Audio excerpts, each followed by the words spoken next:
Ambassador Kethral stood at the observation window of the Galactic Council station and watched the stars.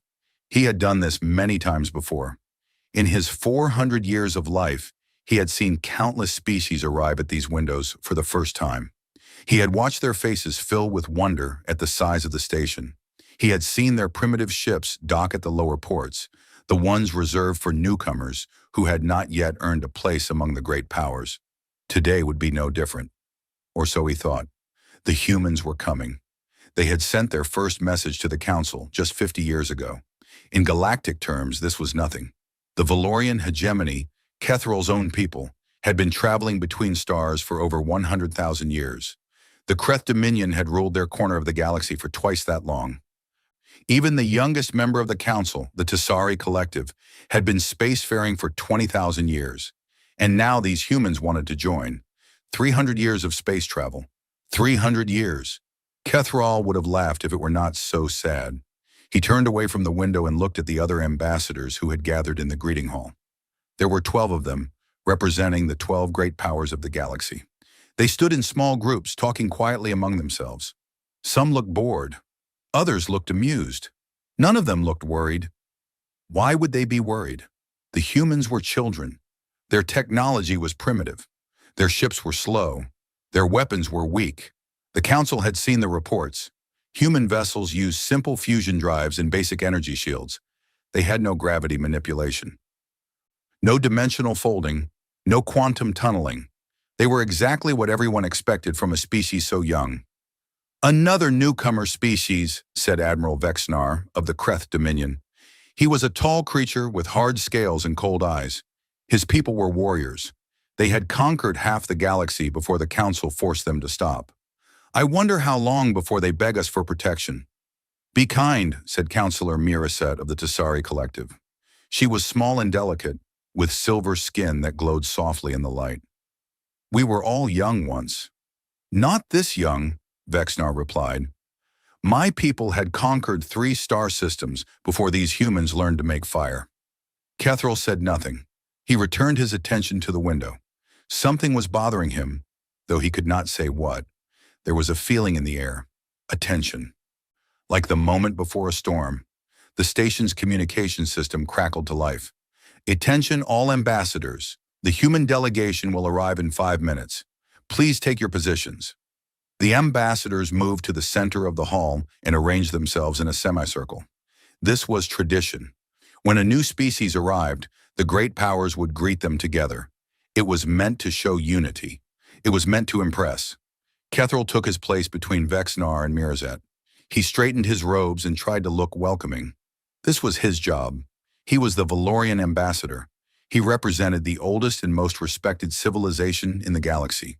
He had to set an example. The minutes passed slowly.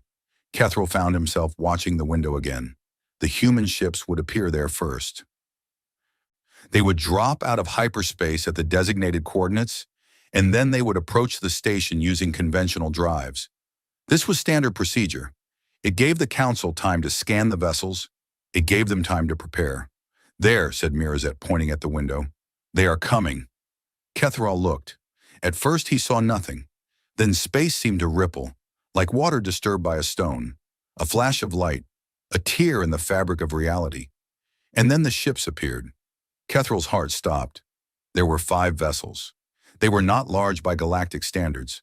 The smallest was perhaps 300 meters long. The largest was maybe 500. But their size was not what made Kethral's blood run cold. It was their appearance. The ships were wrong. There was no other word for it. They did not look like ships at all. They looked like holes in space. Their hulls were black, but not the black of painted metal.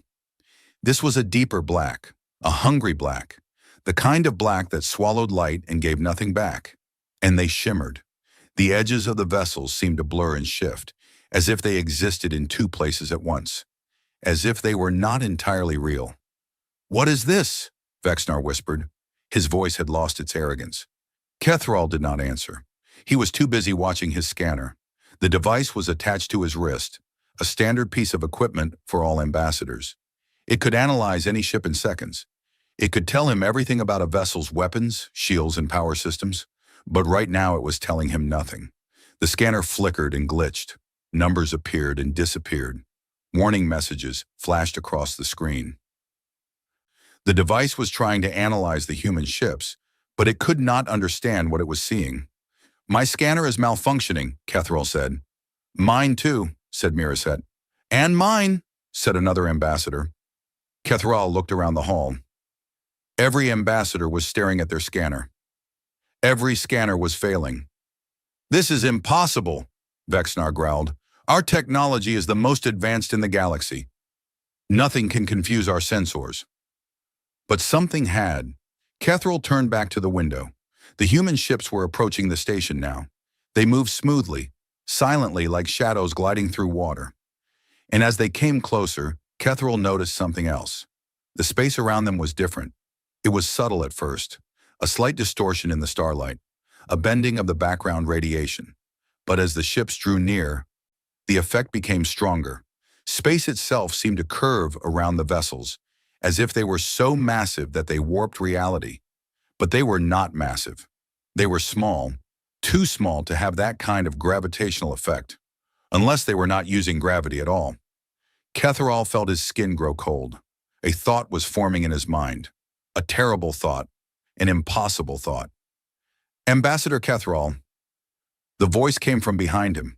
He turned and saw his science officer, a young Valorian named Tethra. She was pale. Her hands were shaking. "What is it?" Kethril asked. "I managed to get a partial reading on the human vessels," Tethra said. "Just fragments.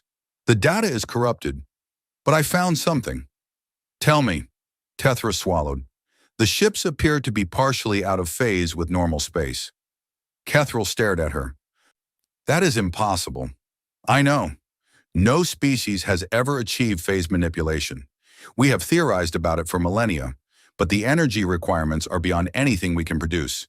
The mathematics alone would take 1,000 years to solve." "I know," Tethra repeated, "but the data does not lie. Those ships are not entirely in our reality. Part of them exists somewhere else, somewhere we cannot see or measure."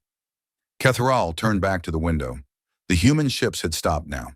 They hung in space before the station, waiting, and Kethril could feel them. He could feel their presence like a weight on his chest, like a darkness pressing against his mind. "There must be a mistake," he said. "Instrument error, sensor malfunction. These humans have only been spacefaring for 300 years. They cannot have technology that surpasses our own." "Perhaps," said Tethra, but she did not sound convinced. The station's communication system crackled again. "The human delegation is docking at Port 7. Ambassadors, please prepare to receive them." Port 7, that was a high-level port, the kind reserved for established powers. Kethril wondered who had authorized that. Then he decided it did not matter. What mattered was finding out the truth about these ships. The ambassadors moved toward the greeting platform. Kethril followed, but his thoughts were elsewhere. He was thinking about phase manipulation, about the theories his people had developed over the centuries. If a ship could exist partially outside normal space, it would be nearly invulnerable. Conventional weapons would pass right through it. Shields would be meaningless. The vessel could appear and disappear at will, striking from directions that did not exist in three-dimensional space. And there was more. If a ship could access the phase dimension, it could potentially tap into forces that were invisible to normal matter. Forces like dark energy. Forces like dark matter. Kethril shook his head. He was letting his imagination run wild. There had to be another explanation. The humans were primitives. They could not have achieved what the greatest minds in the galaxy had failed to accomplish. The doors to Port 7 opened. The ambassadors fell silent. A group of humans walked into the hall. There were 5 of them. They wore simple clothing, dark suits with no decoration. They looked unremarkable. Soft skin, small eyes, no scales or armor or natural weapons of any kind. They were exactly what the reports had described. But the woman at the front of the group was different. She was tall for a human, with gray hair pulled back from her face. Her eyes were dark and steady. She moved with the confidence of someone who had seen many things and survived them all. And when she looked at the ambassadors, there was something in her gaze that Kethril could not identify. Was it amusement? Was it pity? Was it warning? Ambassadors of the Galactic Council, the woman said. Her voice was calm and clear. I am Elena Vasquez, representative of the United Human Confederation. Thank you for receiving us. Kethral stepped forward. As the senior ambassador, it was his duty to speak first. Ambassador Vasquez, on behalf of the Galactic Council, I welcome you to our station. We hope this will be the beginning of a long and productive relationship between your people and the civilizations of this galaxy. The words were standard, formal, meaningless. Kethral had spoken them 100 times to 100 different species, but this time something was different. Vasquez smiled. It was a small smile, barely visible, but Kethral saw it, and in that moment he understood something. She knew. She knew that the ambassadors had seen her ships.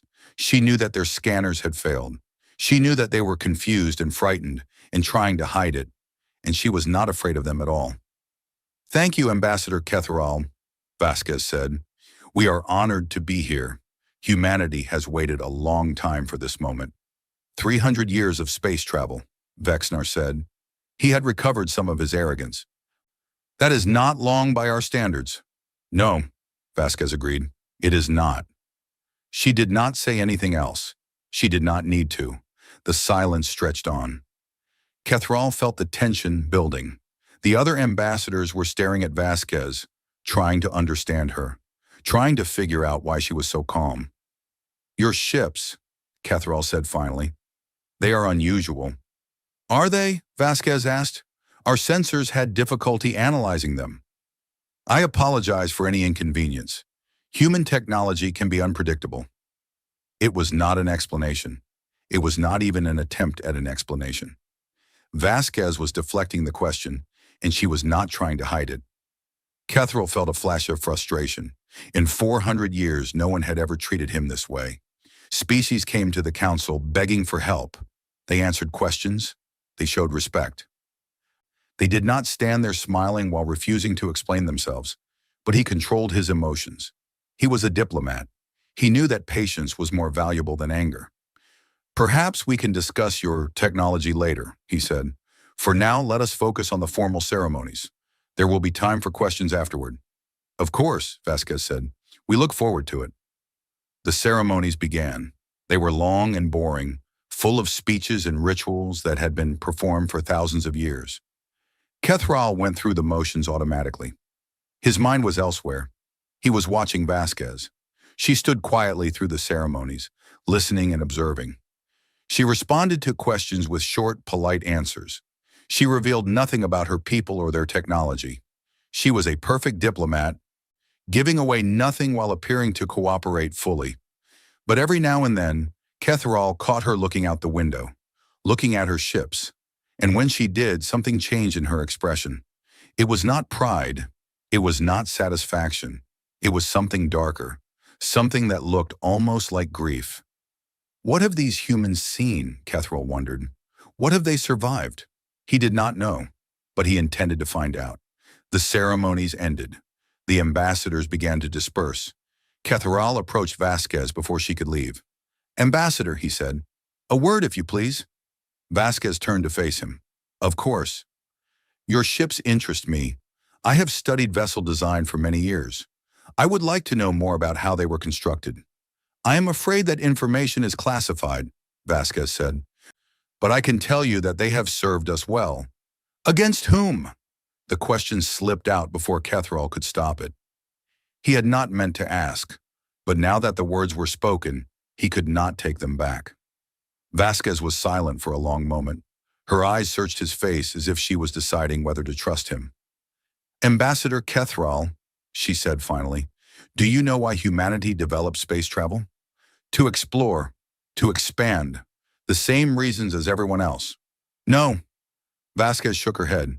We developed space travel because we had no choice, because something found us, something that existed in the spaces between stars, something that wanted us dead. Kethral felt a chill run down his spine. What are you talking about? Not here, Vasquez said. Not now, but soon the council will learn the truth. And when you do, you will understand why our ships look the way they do. She turned and walked away, leaving Kethral alone with his thoughts. He stood there for a long time, staring out the window at the human ships. They hung in space like dark omens, their hulls drinking in the starlight. And for the first time in 400 years, Ambassador Kethral of the Valorian hegemony felt something he had almost forgotten. Fear. 3 weeks had passed since the humans arrived at the council station. 3 weeks of meetings, negotiations, and endless questions. And in all that time, Ambassador Elena Vasquez had revealed nothing. Kethral sat in his private office and stared at the reports on his desk. His intelligence officers had been working without rest. They had scanned the human ships from every angle. They had intercepted human communications. They had even tried to bribe members of the human delegation. Nothing had worked. The ships remained a mystery, the humans remained silent, and the council was growing frustrated. "This is unacceptable," Admiral Vexnar said. He stood in the center of Kethral's office, his scales rippling with anger. "We have welcomed these primitives into our station. We have offered them trade agreements and protection treaties, and they refuse to share even the most basic information about their technology." "They have not refused," Kethral said quietly. "They have simply avoided the question." "It is the same thing." "No, it is not." Kethral leaned back in his chair. "A refusal would be direct. It would be honest. What the humans are doing is different. They are hiding something. Something important. Then we must force them to reveal it." Kethral looked at the Kreth Admiral. "And how do you propose we do that?" Vexnar smiled. It was not a pleasant expression. "The Kreth Dominion has a tradition. When we meet a new species, we test their strength. We challenge them to demonstrate their military capabilities. It is a matter of honor." "You want to challenge the humans to a weapons demonstration?" "Yes." Kethral considered this. It was not a bad idea. In fact, it might be the only way to learn the truth. The Council had no authority to demand that humanity reveal their secrets. But a challenge of honor was different. If the humans refused, they would lose face. They would appear weak, and no species wanted to appear weak before the great powers. "Very well," Kethral said. "Make the challenge, but be careful. I do not think these humans are as primitive as they appear." Vexnar laughed. "You worry too much, old friend. I have been fighting wars since before these creatures learned to walk upright. Whatever technology they have, it cannot match the power of the Kreth Dominion." He turned and walked out of the office. Kethral watched him go and felt a strange sense of unease. He hoped Vexnar was right, but somehow he doubted it. The challenge was issued the next day. Vexnar stood before the full council and spoke the traditional words. He called upon humanity to prove their worth. He demanded a demonstration of their military capabilities, and he offered one of his own ships as a target. The council chamber fell silent. Everyone turned to look at Ambassador Vasquez. She sat in her chair, calm as always. Her expression revealed nothing. For a long moment she did not speak. Then she smiled. "The Kreth Dominion honors us with this challenge," she said. "Humanity accepts." A murmur went through the chamber. Some ambassadors looked surprised. Others looked pleased. Vexnar looked triumphant. "Excellent," he said. "We will conduct the demonstration in the Theta 7 system. It is empty of intelligent life. We will not be disturbed." "That is acceptable," Vasquez said. "I will provide one of my battle cruisers as the target. It will be fully armed and shielded, but its crew will be evacuated. This is a test of technology, not a battle to the death." "Understood. You may bring as many ships as you wish. We will observe from a safe distance." For the first time, something changed in Vasquez's expression. Her smile grew wider. And Kethral saw something in her eyes that made his blood run cold. "One ship will be sufficient," she said. The chamber exploded into noise. Ambassadors shouted questions. Advisors whispered urgently to their leaders. Even Vexnar looked startled. "One ship," he repeated, "against a Kreth battlecruiser?" "Yes. You understand that our battlecruisers are the most powerful vessels in the galaxy? That their shields can withstand nuclear bombardment? That their armor can survive a collision with a small moon?" "I understand." Vexnar stared at her. Then he laughed. It was a harsh sound, full of contempt. "Very well, human. One ship it is. I look forward to watching it burn." He turned and walked out of the chamber. The other ambassadors followed, still talking among themselves. Within minutes, The room was empty except for Kethril and Vasquez. Kethril rose from his seat and approached the human ambassador. "You are either very confident or very foolish," he said. "Perhaps both," Vasquez replied. "A Kreth battlecruiser is not a small thing. It took them 30 years to build. Its weapons can crack planets. Its shields have never been broken in battle." "I know. And you believe one human ship can destroy it?" Vasquez looked at him.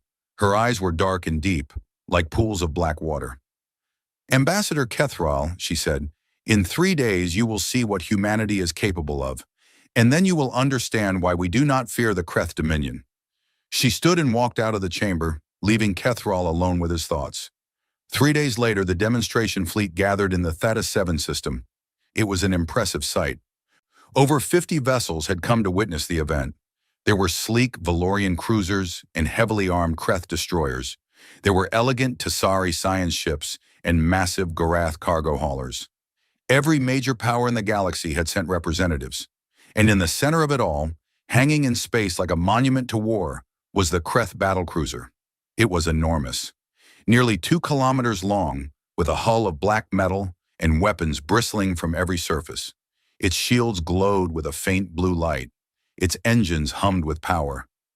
Even empty of crew, it looked deadly. Kethril stood on the observation deck of his flagship and stared at the battlecruiser. He had seen these vessels in action before. He had watched them tear through enemy fleets like a knife through paper. The thought of a single human ship facing one seemed absurd. "The human vessel is approaching," his science officer reported. Kethril turned his attention to the display screen. A small dot was moving toward the battlecruiser. As it came closer, the details became clear. It was the same type of vessel he had seen at the council station. Black hull that swallowed light. Edges that blurred and shifted. A shape that seemed wrong, somehow. Incomplete. The humans called it the Prometheus. "Magnify," Kethril ordered. The image expanded. The Prometheus filled the screen, and Kethril felt the same chill he had felt 3 weeks ago. The same sense of wrongness. The same fear. The ship was not large. Perhaps 400 meters long, a fraction of the battlecruiser's size. Its hull had no visible weapons, no obvious shield generators, no external systems of any kind. It looked almost peaceful.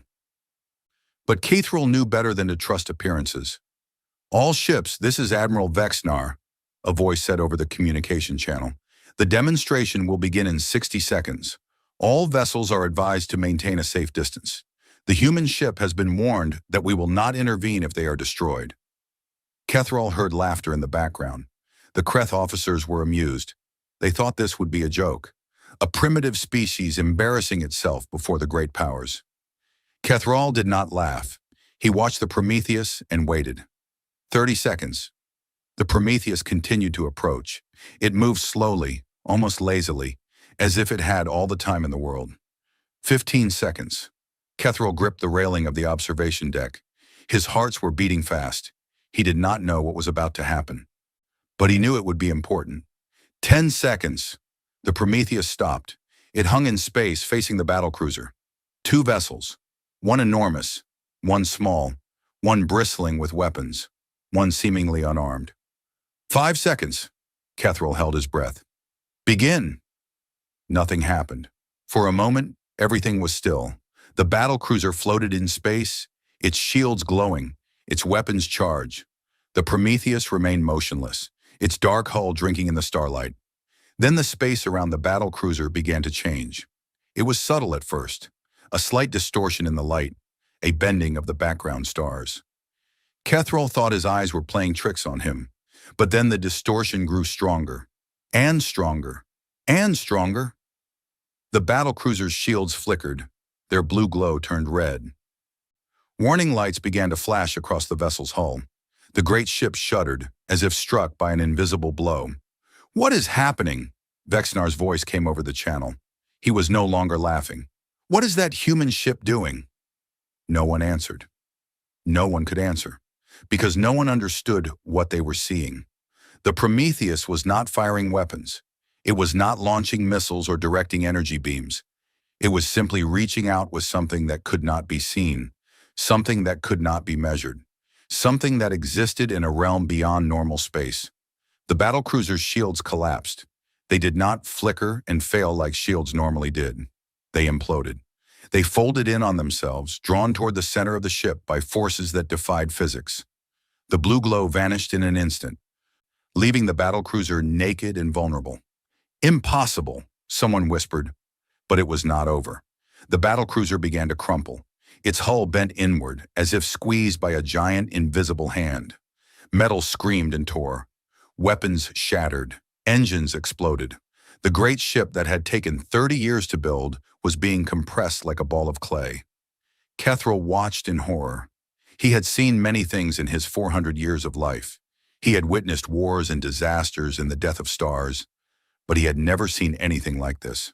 The battlecruiser continued to shrink. 2 kilometers became 1. 1 became half. The ship was folding in on itself, collapsing into its own center of gravity. And still the Prometheus did not move. It simply hung there, dark and silent, as it destroyed the most powerful warship in the galaxy. Finally it stopped. Where the battlecruiser had been, there was now a sphere, a perfect sphere of compressed matter, no larger than a small transport. It floated in space, slowly cooling. The faint glow of superheated metal was the only evidence that it had once been a vessel of war. The demonstration was over. The communication channel erupted into chaos. Admirals shouted questions. Scientists demanded explanations. Politicians screamed for answers. But Kethril heard none of it. He was staring at the sphere of compressed metal, trying to understand what he had just witnessed. The Prometheus had not used weapons. It had used something else. Something that could reach through space and crush a warship like an insect. Something that manipulated gravity on a scale that should have been impossible. Unless it was not manipulating gravity at all. Kethril remembered what his science officer had said 3 weeks ago. The human ships were partially out of phase with normal space. They existed in 2 realities at once. And in that other reality, in that hidden dimension, there were forces that the Council had only theorized about. Dark matter, dark energy, the invisible architecture of the universe. The humans had found a way to access it, to control it, to use it as a weapon. And if they could do that to a battlecruiser, what could they do to a planet, to a star, to an entire civilization? Ambassador Kethril. The voice cut through his thoughts. He turned and saw a communication screen flickering to life. Ambassador Vasquez's face appeared on the display. She looked calm, almost sad, as if she had done something she did not want to do. "I hope that demonstration was satisfactory," she said. Kethril found his voice. "How? How did you do that?" "I think it is time for the Council to hear the truth about humanity," Vasquez said. "Call a meeting. We have much to discuss." The screen went dark. Kethril stood alone on the observation deck, staring at the sphere of compressed metal that had once been a battlecruiser. The watching fleet was silent now. The laughter had stopped. The arrogance had faded. For the first time in recorded history, the great powers of the galaxy had seen something that terrified them. And Kethril knew that everything was about to change. The council chamber had never been so full. Every ambassador was present, every advisor, every military officer who could find a seat. They packed the room from floor to ceiling, filling every available space, and they all stared at the same person. Ambassador Elenata Vasquez stood at the center of the chamber, alone. Behind her, a massive display screen showed images of the Prometheus. The dark hull, the shifting edges, the impossible technology that had crushed a battlecruiser like it was nothing. Kethril sat in his usual place among the senior ambassadors. He had not slept since the demonstration. He had spent the night reading reports, studying data, trying to understand what he had seen. But the answers eluded him. The physics did not make sense. The technology should not exist. And yet it did. "Ambassadors of the Galactic Council," Vasquez began. Her voice was steady, but there was a weight to it, a heaviness that suggested she was about to share something painful. "You have asked for an explanation. You have demanded to know how humanity developed our technology. Today, I will tell you the truth." She paused. The chamber was silent. Even Vexnar, who had been humiliated by the destruction of his battlecruiser, said nothing. He simply watched with cold, angry eyes. 217 years ago, Vasquez continued, humanity made first contact with alien life. But it was not the kind of contact we had hoped for. It was not a meeting of equals. It was not an exchange of knowledge and culture. She touched a control on the podium. The display screen changed. A new image appeared, and Catherall felt his blood turn to ice. The image showed something dark, something that was not quite there. It looked like a shadow given form, a piece of night that had learned to move. Its shape was wrong. It had too many angles, too many dimensions.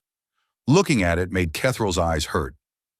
"We call them the umbral," Vasquez said. "They exist in the dark matter substrate that underlies all of reality. They are not made of normal matter. They do not live in normal space. They exist in the spaces between stars, in the void that fills 95% of the universe." A murmur went through the chamber. Dark matter was theoretical. Everyone knew it existed. It held galaxies together. It shaped the structure of the cosmos. But no one had ever seen it. No one had ever interacted with it. And certainly no one had ever met creatures that lived within it. "The umbral discovered us by accident," Vasquez continued. "Our early spacecraft generated unique energy signatures. They attracted attention. And the umbral came to investigate." She touched another control. The image changed again.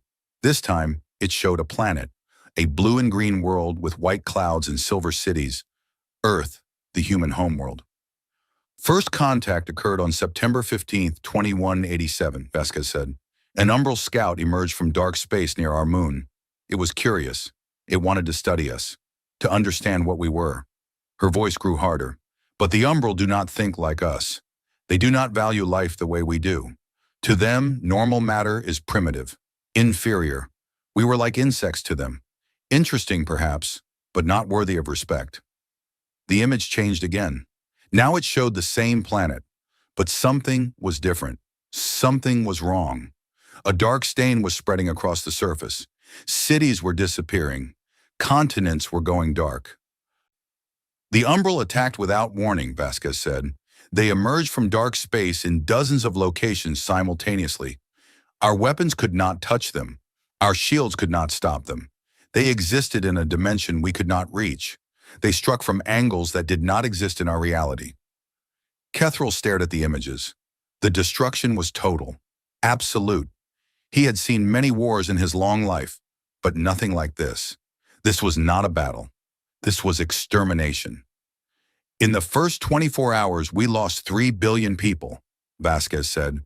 Her voice was flat now, controlled. "In the first week, we lost half our population. Our military was destroyed.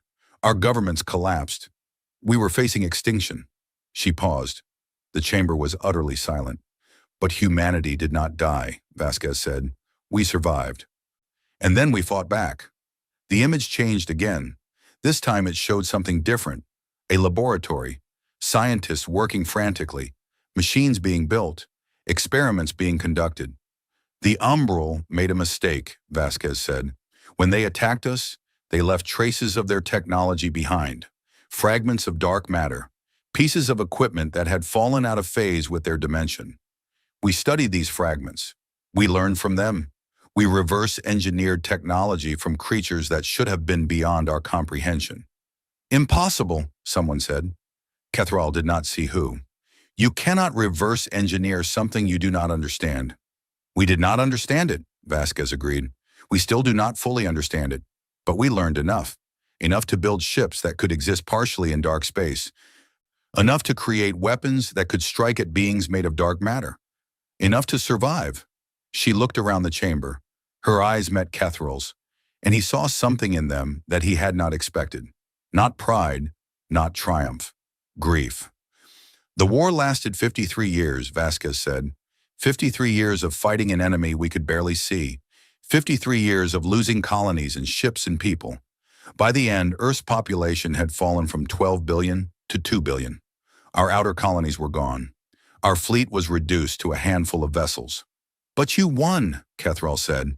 He did not know why he spoke. The words simply came out. "We did not win," Vasquez replied. "We survived. There is a difference. The Umbral withdrew. We do not know why. Perhaps we had become too costly to destroy. Perhaps they found something else that interested them. Or perhaps they simply grew bored. She touched the control again. The display went dark. That was 164 years ago, Vasquez said. Since then, humanity has rebuilt. We have expanded. We have improved our technology, and we have waited. Waited for what? Vexnar demanded. For the Umbral to return. The words hung in the air. Kethril felt a chill run down his spine. He understood now. He understood everything. Humanity had not come to the Council seeking protection. They had not come looking for trade or allies or knowledge. They had come with a warning. You believe the Umbral will attack again, Kethril said. We know they will, Vasquez replied. The Umbral are not gone. They are everywhere. They exist in the dark matter that fills this galaxy. They watch, they wait. And when they decide to move again, nothing in normal space will be able to stop them. Nothing except your ships, Counselor Miraset said softly. Our ships can fight them, Vasquez said, but we are not many. 47 vessels. That is our entire dark matter fleet. It is not enough to protect the galaxy. It is barely enough to protect ourselves. The chamber erupted into noise. Ambassadors shouted questions. Advisors demanded answers. Military officers argued about strategy and defense. The carefully maintained order of the council dissolved into chaos. Kethril sat in silence, thinking. The Umbral. Creatures that lived in dark matter. Beings that existed in dimensions the council could not see or understand. They had nearly destroyed humanity. They could do the same to anyone. And the council had no defense against them. All their great fleets, all their advanced technology, all their thousands of years of progress. None of it mattered. Against the Umbral, they were as helpless as humanity had been 200 years ago. Silence! The voice cut through the noise. Kethril looked up and saw Grand Chancellor Vortek rising from his seat. He was old even by Valorian standards. His scales were gray with age, but his voice still carried authority. The chamber fell quiet. Ambassador Vasquez, the Grand Chancellor said, you have told us of a threat that could destroy everything we have built. You have shown us that your people possess technology that could defend against this threat. What is it that you want from us? Vasquez looked at him. An alliance, she said. True equality. Not the patronizing arrangement you offer to younger species. Not trade agreements and protection treaties that keep us dependent on your goodwill. We want to stand beside you as partners. And in return? In return, we will share our technology. Not all of it. Not immediately. But enough to help you defend yourselves. Enough to give you a chance if the Umbral return. The Grand Chancellor was silent for a long moment. Kethril could see him thinking, weighing the options. An alliance with humanity meant acknowledging them as equals. It meant giving up the comfortable assumption that the elder races were superior. It meant changing everything. But the alternative was worse. We will need to discuss this among ourselves, the Grand Chancellor said finally. This is not a decision that can be made quickly. Of course, Vasquez said. Take whatever time you need, but I would suggest you do not take too long. Why? Vasquez turned back to the display screen. She touched the control one more time. A new image appeared. It showed a map of the galaxy. Thousands of stars connected by trade routes and communication networks. The great civilizations of the Council spread across the spiral arms like a web of light. But in the corners of the map, in the dark spaces between the stars, something was moving. Faint traces of energy, subtle distortions in the fabric of space, patterns that should not exist.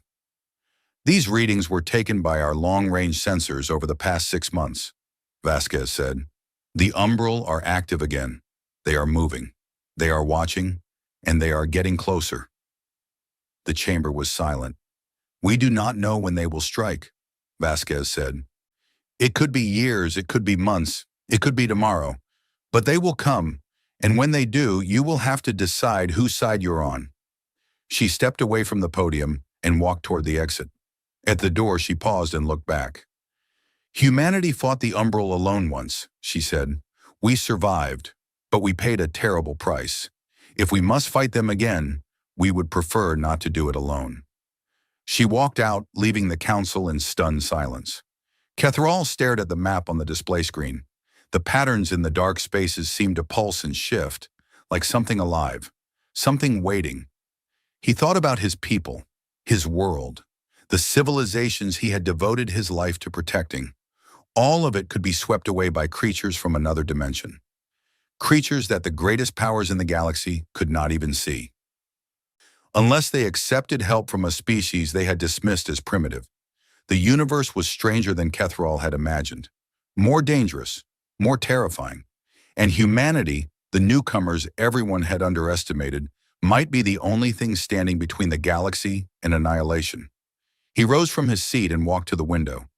Outside, the human ships hung in space, their dark hulls flickering at the edges. They looked wrong. They looked impossible. They looked like hope. Catherall made his decision. He would speak to the Grand Chancellor. He would argue for the Alliance. He would do whatever it took to prepare for what was coming, because the Umbral were out there, and the darkness between the stars was no longer empty. The first attack came without warning. Colony World Tasari 7 was a peaceful place. It sat at the edge of Tasari space, far from the trade routes and political centers of the galaxy. 12 million souls lived there, farming the rich soil and harvesting the crystal forests that made the planet famous. They had never known war. They had never needed to. At dawn on the fourth day of the harvest season, the sky turned black. It was not an eclipse. It was not a storm. It was something else. Something that spread across the atmosphere like ink poured into water. The colonists looked up and saw darkness descending. They tried to run. They tried to hide. It did not matter. The umbral swept across the planet in waves. They emerged from the dark matter substrate that existed everywhere, passing through walls and shields and bunkers as if they were not there. Normal weapons could not touch them. Normal matter could not stop them. They simply reached out with appendages made of shadow and pulled people apart. 12 million souls, gone in 6 hours. The Council learned of the attack when the communication relay went silent. They sent a patrol fleet to investigate. The patrol found nothing. No bodies, no wreckage, no signs of battle, just empty cities and silent forests under a sky that had returned to normal. It was as if the colonists had never existed. Ambassador Catherall received the report in his office aboard the Council station. He read it 3 times, hoping he had misunderstood, but the words did not change. Tasari 7 was dead, and the Umbral had returned. He called an emergency meeting of the Council. The ambassadors gathered in the great chamber, their faces pale with shock. Many of them had dismissed Ambassador Vasquez's warnings as exaggeration. They had convinced themselves that the Umbral were a human problem, not a galactic one. They had been wrong. "We have confirmed 18 separate attacks in the past month," said Admiral Vexnar. He stood at the central podium, displaying a map of the affected regions. All in the outer territories, all targeting isolated colonies and outposts. Combined death toll, approximately 200 million. The number hung in the air. 200 million lives, erased without a trace. "Our fleets have been unable to engage the enemy," Vexnar continued. His voice was flat, defeated. "The Umbral do not exist in normal space. Our weapons pass through them without effect. Our shields do nothing to stop them. We are fighting shadows with swords." "Then we must find different weapons," said Counselor Miraset. Her silver skin had gone dull with grief. Tasari 7 had been her people's colony. 2 million Tasari had died there. "There are no different weapons," Vexnar said. "Not in our arsenals. The Umbral exists in a dimension we cannot reach. We have no technology that can affect dark matter. We have no science that can even detect it reliably." "The humans can detect it," Catherall said quietly. Every eye turned to him.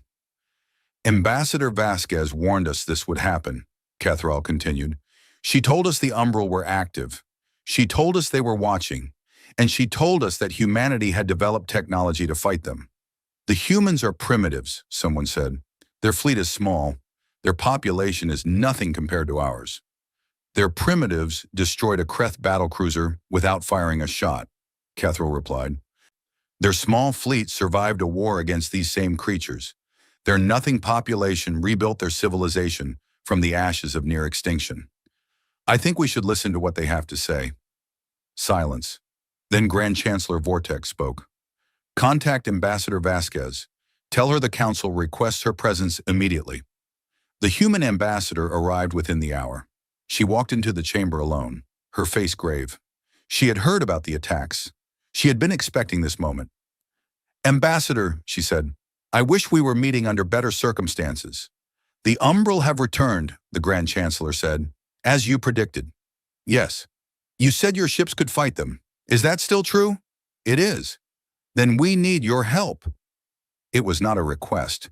It was not an offer of alliance. It was an admission of defeat. The greatest civilizations in the galaxy were asking a species of newcomers to save them. Vasquez looked around the chamber. She saw the fear in their eyes, the desperation, the pride that had been shattered by an enemy they could not touch. We will help, she said, but there are conditions. Name them. First, humanity must be recognized as a full member of the Council, not a junior partner, not a protected species, equal status with every other civilization represented here. Done, the Grand Chancellor said. Second, all military forces in the affected regions will be placed under Joint Human Council command. We will coordinate strategy. We will share intelligence. We will fight together or not at all. Done. Third, after the war's over, humanity will share our dark matter technology with the Council. We will teach you how to build ships like ours. We will give you the means to defend yourselves. This caused a stir. Several ambassadors whispered to each other. Technology sharing of this magnitude was unprecedented. It would change the balance of power in the galaxy forever. And what do you want in return for this? The Grand Chancellor asked. Nothing, Vasquez said. We want nothing. We are offering this freely, without conditions, because the alternative is extinction. For all of us. She paused. Her eyes swept the chamber. The Umbral do not negotiate. They do not make treaties. They do not distinguish between human and Valorian, between Kreth and Tasari. To them, we are all the same. We are all made of normal matter. We are all inferior. And we will all die unless we stand together. The Grand Chancellor looked at the other ambassadors. One by one, they nodded. The Council accepts your terms, he said. Welcome to the Alliance, Ambassador Vasquez. Now tell us how we stop these creatures. Vasquez touched a control on the podium. The display screen flickered to life, showing a tactical map of the galaxy. The Umbral are testing us, she said. These attacks on outer colonies are probes. They are measuring our defenses, studying our responses. The main assault has not yet begun. How do you know? Because we have seen this before. This is how they started their war against humanity. Small strikes, isolated targets. They want us afraid. They want us desperate. And then, when we are at our weakest, they will strike in force. Where will they attack? Vexnar asked. We do not know, but we have some ideas. Vasquez highlighted several star systems on the map. These are strategic choke points. Control them, and you control movement through entire sectors. If the Umbral want to paralyze the galaxy, they will target these locations. Then we must defend them. We will. But first, we need to understand something. Vasquez's expression grew serious. The Umbral cannot be defeated by conventional means. Your fleets are powerful, but against creatures that exist in dark matter, they are useless. Then what good are they? They can protect civilians. They can evacuate colonies. They can buy time. Vasquez pointed to her ships on the display. My fleet will do the fighting. We will engage the Umbral directly on their own ground. But we need your ships to support us, to rescue survivors, to hold the line while we strike. You want us to be a distraction, Vexnar said. There was bitterness in his voice. I want you to be heroes, Vasquez replied. The people we save will remember your ships. They will remember your crews. They will know that when the darkness came, you did not run. Vexnar was silent. Then slowly he nodded. Tell us what to do. The next 6 months were chaos. The Umbrals struck again and again. They hit supply depots and communication relays. They ambushed patrol fleets and destroyed research stations. They appeared without warning and vanished without a trace. The galaxy had never known an enemy like this. But the Alliance held. Human ships flew alongside Council vessels. their dark hulls flickering beside the silver and gold of elder race fleets. They fought in places that normal ships could not reach, pursuing the umbral into dimensions that no one else could see. And slowly, painfully, they began to push back. Kethral watched the reports come in each day. He saw the casualty list grow longer. He saw worlds lost and worlds saved. He saw the human ships taking damage that would have destroyed any other vessel, their crews fighting with a determination born of bitter experience. They had done this before. They knew what it meant to face extinction, and they refused to let it happen again. Ambassador Kethral, the voice came from his doorway. He looked up and saw a young Valorian officer. What is it? The humans have requested a meeting. They say they have a plan. Kethral stood. A plan. After 6 months of desperate defense, the humans had a plan. Where is the meeting? The war room. Ambassador Vasquez is waiting. Kethral walked through the corridors of the station, passing clusters of officers and diplomats who spoke in hushed voices. Everyone knew that something was coming. The attacks had been growing more frequent, more coordinated. The Umbral were massing for something big. He entered the war room and found Vasquez standing before a massive tactical display. Around her were the senior military commanders from every major power. Vexnar was there, his scales rippling with tension. Miraset was there, her silver skin dim with exhaustion. A dozen others filled the room. Ambassador Kethral, Vasquez said, thank you for coming. What is this plan you mentioned? Vasquez turned to the display. It showed a region of space at the edge of the galaxy. Empty, dark, the kind of place where nothing lived. We have been tracking umbral movements for months, she said. Their attacks seem random, but they are not. They are all coming from the same place. This place. She pointed to a point on the map. It looked like any other patch of empty space, but when Kethral looked closer, he saw something strange. A distortion, a ripple in the fabric of reality. What is that? We call it the threshold, Vasquez said. It is a tear between normal space and dark matter space, a door that the Umbral use to enter our reality. As long as it exists, they can keep sending forces through. As long as it exists, we cannot win. Can it be closed? We believe so, but it will require everything we have. Vasquez outlined the plan. It was simple in concept, terrifying in execution. The combined fleet would draw the Umbral's attention with a massive assault on their forward positions. While the enemy was distracted, the human dark matter ships would strike directly at the threshold. They would use their phase technology to reach the tear between dimensions and destroy it from the inside. If we succeed, Vasquez said, the Umbral will be cut off from our reality. They will still exist in dark matter space, but they will not be able to reach us. We will be safe. And if you fail? Vasquez's expression did not change. Then we will die, and the Umbral will sweep across the galaxy without opposition. The room was silent. Everyone understood what she was saying. This was the final battle. Everything would be decided here. When do we move? Vexnar asked. Tomorrow, Vasquez said. The threshold is growing stronger. We have days, perhaps hours, before the Umbral launch their main assault. We must strike first. The commanders looked at each other. Then one by one they nodded. Tomorrow then, Kethral said. May we all see the stars again when it is over. He did not know if any of them would survive, but he knew that they would fight, because the alternative was unthinkable. The combined fleet gathered at the edge of known space. It was the largest military force ever assembled in galactic history. Over 3,000 vessels from more than 100 species floated in formation, their hulls gleaming in the light of distant stars. Kreth warships hung beside Valorian cruisers. Tassari science vessels shared space with Gorath dreadnoughts. Ancient enemies who had fought each other for millennia now stood together, united by a common threat. And at the center of the formation, like shadows among the stars, were the 47 ships of humanity's dark matter fleet.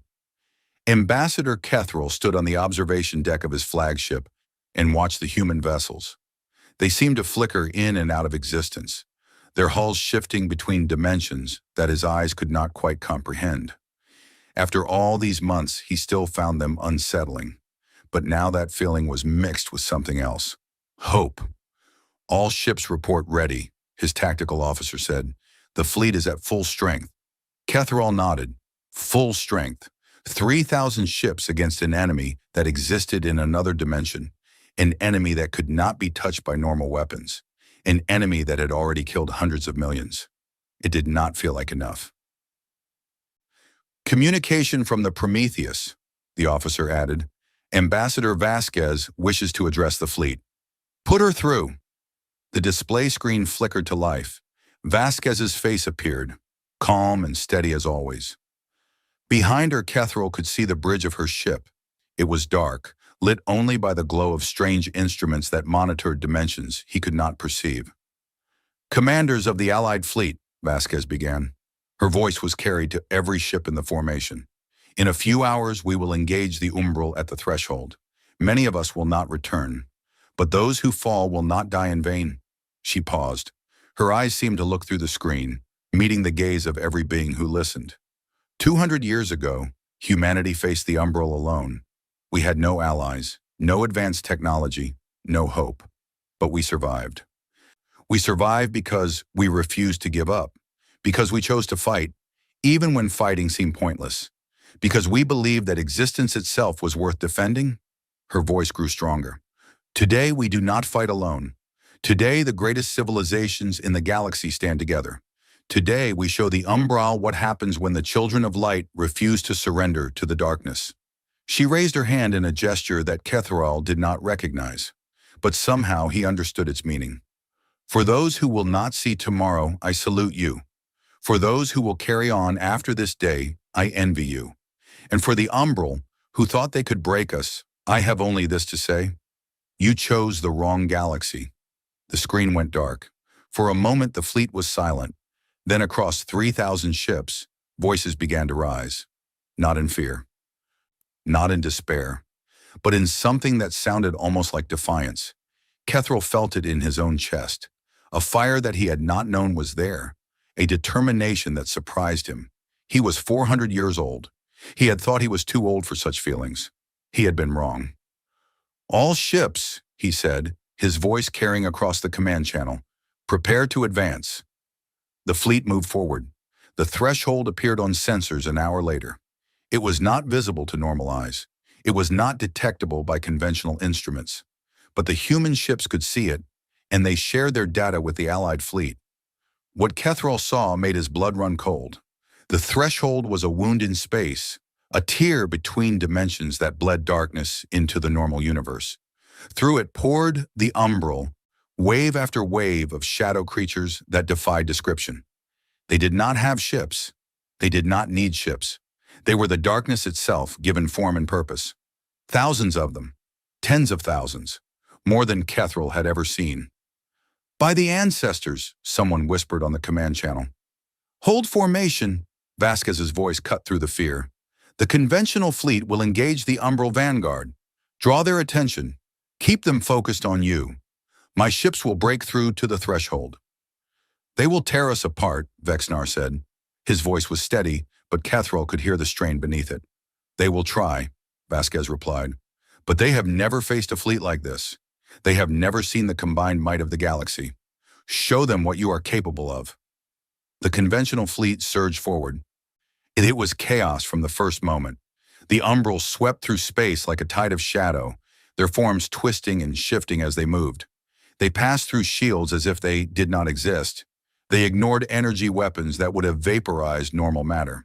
They were everything that Vasquez had warned them about. But the fleet did not break. Kreth warships formed a wall of steel and fire, their weapons blazing uselessly, but their crews refusing to retreat. Valorian cruisers evacuated damaged vessels, pulling survivors from ships that were being torn apart.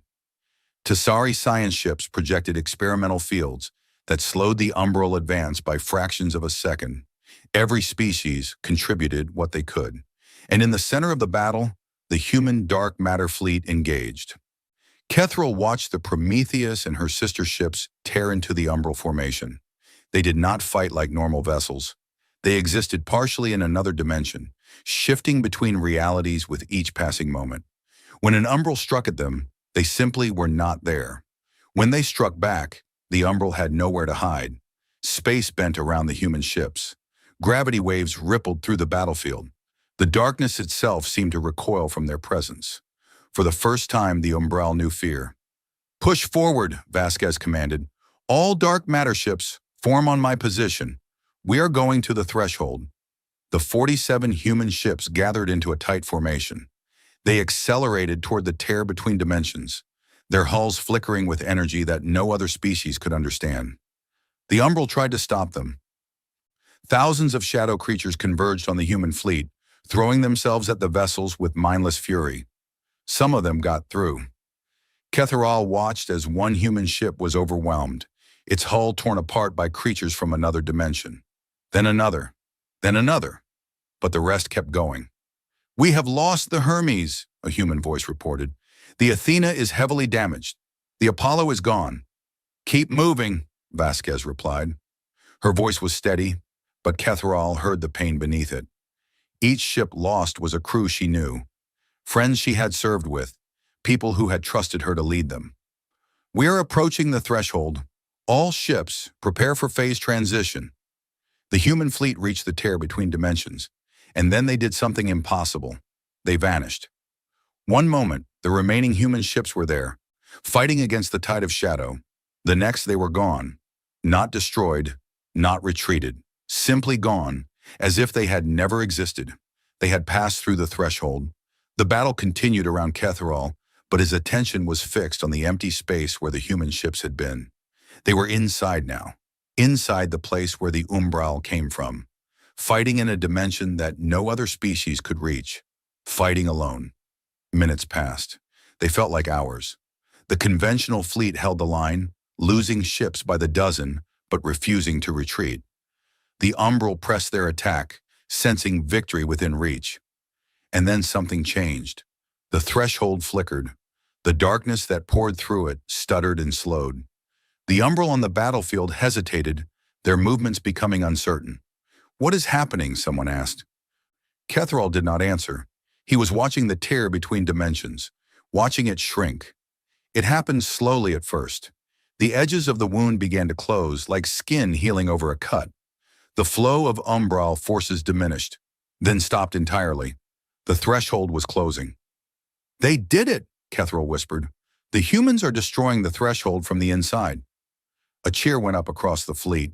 Ships that had been fighting for their lives suddenly found their enemies weakening, fading, disappearing. The Umbral caught on this side of the threshold were cut off from their home dimension.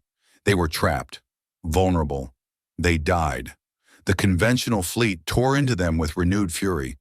Weapons that had been useless before now found their marks. The shadow creatures that had seemed invincible were suddenly mortal. Within an hour, it was over. The threshold collapsed entirely, sealing the tear between dimensions. The remaining Umbral forces were destroyed. The darkness retreated. The galaxy was saved. But the celebration was muted, because as the cheers faded, everyone realized the same thing. The human ships had not returned. Days passed. Search parties were sent to the coordinates where the threshold had been. They found nothing. No wreckage, no survivors, no trace of the 47 vessels that had sacrificed themselves to seal the tear between dimensions. Vasquez and her crew were gone, lost in a dimension that no one else could reach. The council held a memorial service. Every species sent representatives. They stood in the great chamber where Vasquez had first warned them about the Umbral, and they mourned the people who had saved them. Ketharal gave the eulogy. "Humanity came to us as strangers," he said. "They were young, inexperienced. We looked down on them. We dismissed them as primitives who had not earned their place among the stars." He paused. The chamber was silent. "We were wrong. The humans survived something that would have destroyed any other species. They rebuilt their civilization from the ashes of near extinction. And when they could have remained hidden, safe in their corner of the galaxy, they chose to help us instead." Ambassador Elena Vasquez and the crews of the Dark Matter Fleet gave their lives to seal the threshold. They fought in a place we cannot see, against an enemy we could not touch. They saved billions of lives and asked for nothing in return. He looked around the chamber, at the ambassadors who had once mocked humanity, at the military commanders who had dismissed their technology as impossible, at the leaders who had been too proud to ask for help. We owe them a debt we can never repay, but we can honor their memory. We can remember what they taught us. He raised his hand, copying the gesture Vasquez had made before the battle. The universe is darker than we want to believe, but even in the darkest places, something can survive. Something can fight back. The humans showed us that. Let us never forget. The memorial ended. The ambassadors departed. Life returned to normal, but nothing was really normal anymore. Kethral stood at the observation window of the council station, watching the stars. The human embassy had been closed. Their remaining ships had returned to their home systems. For now, humanity was once again isolated from the greater galaxy. But that would change. The technology sharing agreement remained in force. Scientists from every species were studying the data the humans had provided. In a few decades, perhaps sooner, other civilizations would have their own dark matter ships. The galaxy would never be defenseless again. The door behind him opened. A young Valorian officer entered. Ambassador Kethral, we have received a transmission. From whom? We do not know. It is coming from outside normal space. Our instruments cannot determine the source. Kethral felt a chill run down his spine. Show me. The officer activated a display screen. Static filled the image. Then slowly a face appeared. Elena Vasquez. She looked tired, worn, but alive. Ambassador Kethral, she said. Her voice was distorted, fading in and out. If you are receiving this, we made it. The threshold is destroyed. The umbral cannot reach your dimension anymore. She smiled. It was a sad smile, a weary smile. We are still here, somewhere. The surviving ships found a stable pocket in dark matter space. We do not know how to get back, but we are looking, and we are still fighting. The image flickered. Vasquez leaned closer to the camera. Tell the Council that humanity keeps its promises. We shared our technology. We helped defend the galaxy, and now we will find our own way home. She paused. Behind her, Kethral could see the bridge of the Prometheus. Crew members moved in the background, working at stations he could not understand. Welcome to the real galaxy, Vasquez said. We taught you how to live in it. Now do us proud. The transmission ended. Kethral stood alone, staring at the blank screen. Outside, the stars burned cold and bright. The darkness between them was empty now, cleansed of the shadow creatures that had threatened everything. But somewhere out there, in a dimension he could not see, humans were still fighting, still surviving, still refusing to give up. He smiled. Some species were simply too stubborn to die.